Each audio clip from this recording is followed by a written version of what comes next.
How to change your recovery email in Zengo wallet. Are you guys facing issue to change your recovery email in Zengo wallet?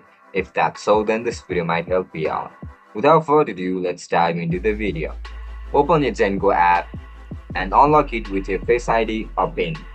Now, just simply tap on Security tab, which is usually located at the right bottom of your screen. Click on Security. After you click on Security, select Recovery Kit, which you can see over here. Once you click on Recovery Kit, tap on Email Verification. You will see a current email. Tap on it to edit or enter a new email address.